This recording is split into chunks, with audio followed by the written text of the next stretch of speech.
Hello and welcome to the Prisoner Officer Podcast. This podcast is a place to talk about the forgotten cops in this country's jails, prisons, and correctional centers. A place for me to try to make sense of a career spent working inside the fence with some of the greatest people that nobody sees or recognizes for the important job they do. If you haven't yet, please visit www.theprisonofficer.com. This is a great time to go to the Prison Officer Podcast website and look around. While you're there, order an official Prison Officer Podcast coffee mug to drink your favorite beverage from while you listen to our podcast. Just click the Shop Now button and choose the design of your choice for you or as a gift for your prison officer. Retirement Day. For most of us, this is a once-in-a-lifetime event. The one day most of us inside spend our shifts dreaming about. When we don't have to walk past those grills. When we don't have to spend 8 hours trying not to notice the smell of urine. Maybe we can even let our guard down just a little with those around us and enjoy a little less stress in our lives. Well, October 24th was that day for me. I am now a retiree from the Federal Bureau of Prisons. After 21 years with the BOP and 8 years with the state of Missouri, I walked out the front door for the last time. I could have still gone a few more years, but as I heard many retirees say before, you know when it's time. There were a couple of things that told me it was time. For one, 28 years of fighting inmates and running on concrete to body alarms had taken its toll on my body, mainly my knees. I couldn't respond as fast as I once could, and it bothered me a lot. I used to be one of the first ones there. I used to pass dozens of people in the corridors on the way. Now, I was getting past. It sucks getting old. Many people told me that, no, don't worry about it. I'm not an officer anymore. I was a supervisor. I wasn't expected to get there first, but that's just not who I am. And I couldn't get it out of my head that I might fail someone when they needed me. And I'm sure I'm not the only one to deal with that, but, physical health is one of those things that told me it was time to leave. Many years ago, I had a lieutenant, and he told me that I would be one of those officers that had to be forced out the door when it came time for retirement. I hated my job back then, and I shot right back at him. You better hope my 20-year mark doesn't come up in the middle of a shift, because I'm leaving. I did end up staying past my 20-year mark, but in the back of my head, something was nagging at me. Something was telling me that my wife Kathy and I deserved a few years of fun and good health before we hung it up for good. Every year I stayed was another year that I would not be fishing, or at the beach, or cutting wood on the farm, and, just enjoying the quietness and the solitude outside. Something I think a lot of us crave after working in a prison. And finally, I just didn't like the whole current climate towards prison staff. The whole defund the police movement is spilling over into corrections. I was reading recently, Nancy King, a 70-year-old woman with a history of mental health issues, began pounding on the front door of the county jail at Spokane, Washington. The jail's lobby was locked for the night, but the guard opened the door to see what she needed. She then walked inside and started waving a knife around and refused multiple orders to drop it. Moments later, the officer shot her. I read many of the public comments on that news article, such as, but a 70-year-old woman who weighs 110 pounds probably isn't a threat to a corrections officer who knows how to handle prisoners, and getting close enough to this homeless 70-year-old ninja was super scary for this corrections officer. That's why he couldn't use his baton or pepper spray. He might have gotten cut or something like that from a knife. These comments are indicative of how little the public understands our job and their lack of support towards our safety. I didn't see any comments that said, thank God that officer got to go home to his family after being attacked by a knife-wielding mental health patient. You didn't see that in the comments. And it's not just the public. The attitude of management isn't what it used to be either. My recent positions showed me very vividly where the priorities of government and upper management are, and it wasn't with the staff who do the hardest work in our prisons each day. I saw an almost antagonistic attitude towards line staff, often talking about and treating them like they were the enemy. And a big part of this I blame on the unions. They spend a lot of their time protecting the bad staff, making management's life harder, and trying to get something for nothing, instead of just working to improve conditions for the true hard workers in our prison. Either way, that was not something I could be part of, so it was time to go. I felt it in my soul. But when it came time to face retirement, to actually walk out the door, to give up my title, my status, to give up part of who I was. It was hard. I had worked in prison for more than 28 years, and I was good at it. I wasn't always good at it, but I had learned to be a pretty good correctional officer. If you listen to episode 2 of the Prison Officer Podcast, you know the story of how I started.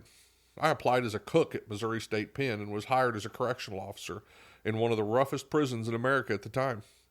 I knew nothing about prison or inmates, but along the way I also found out I knew very little about myself. Prison taught me a lot about who I truly was. And for good or for bad, I don't know, prison also shaped many of my worldviews. Supervising inmates like Robert Berdella and John Gotti and others just as evil with names you'll never hear, I learned what humans are capable of. And it's not pretty. I've witnessed true evil. I've looked it in the eye. It changes you. For those of you that have watched The Matrix, you know, it's like taking the red pill.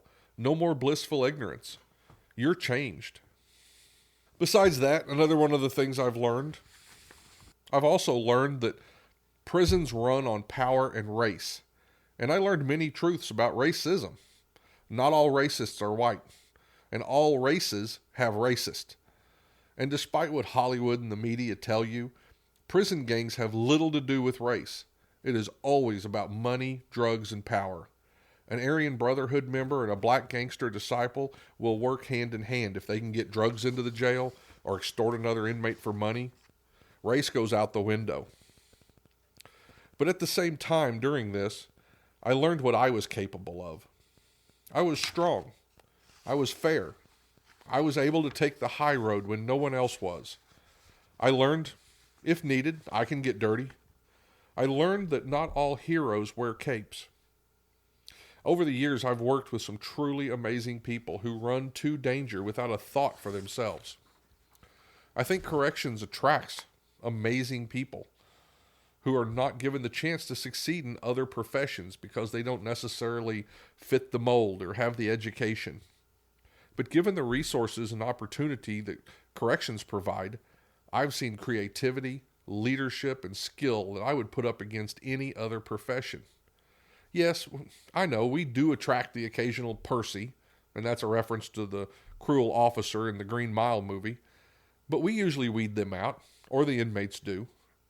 But overall, corrections sees a lot of people who excel daily and make a difference in the world, and often very quietly. Like many retirees have told me after retirement, you'll never look back and wish you'd stayed longer. I do miss my friends. I miss the camaraderie of working inside. But I'm glad to be retired. In just a couple of months, I already feel healthier, stronger, and a ton of stress has dropped off of me. And for those of you still working, dredging through the weekly shifts of segregation somewhere like I did, thinking you'll never make it to the day that you retire, you will. And you will be surprised by all the opportunities available to you. There is a whole world outside of the fence that is looking for hard workers with communication skills. The skills you develop inside are valuable. Your leadership is something that makes you stand out above the crowd. And yes, you have developed leadership skill. You can't work in a jail or prison without learning to lead at some level, whether it be peers or whether it be inmates. And if a good retirement's your goal, here's some tips from me to be ready for the day that you get to walk out. Number 1, invest. Whether it is your retirement plan, real estate, silver dimes in a mason jar, don't wait till the last minute. You want to enjoy retirement, and you're going to need money. Make sure it's there for you when you need it. Number 2, pay off your bills. The fewer bills you have in retirement, the more options you have to enjoy your hard-earned retirement. Buy a book. Clark Howard's got a good one out there that teaches you how to get control of those bills, how to pay stuff off early. That's something that you can do that prepares you for retirement and makes retirement worth it. Build your resume every day. Even if you plan to never work in prison again, a resume that highlights all of your training and skills that you've developed, it gives you options. Get a list of all your training from human resources and keep your resume up to date at all times. You never know when an opportunity will show itself. And learn about your retirement options.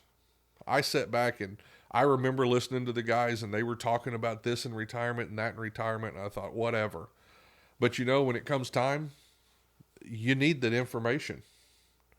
Tax changes, Social Security, and all the other things that change when you retire. I failed to do this until I was ready to retire. I guess I was thinking that the agency would help me when it came time. But that didn't happen. Be ready for a couple of letters and a packet of brochures, because HR doesn't call you anymore. Now that I'm retired, now what? Well, my personal goal is to do my best with the Prisoner Officer podcast. I want to grow it, and with it in my writing, I want to bring forward the positive in corrections, to bring to light some of the problems specific to correctional officers, and to highlight those silent heroes who diligently work to keep us all safe. In between, I plan to do a little fishing, a little hunting, traveling, and maybe just cut some firewood in the quiet solitude of the forest. And before I go, I also, I want to dedicate this episode to those officers that didn't make it to retirement day. I worked beside many who either never made it to retirement or passed away shortly after. There were a lot of staff that didn't make it to enjoy what life is like after corrections. And if anyone deserves to retire, it's the prison officers who work in hell every day.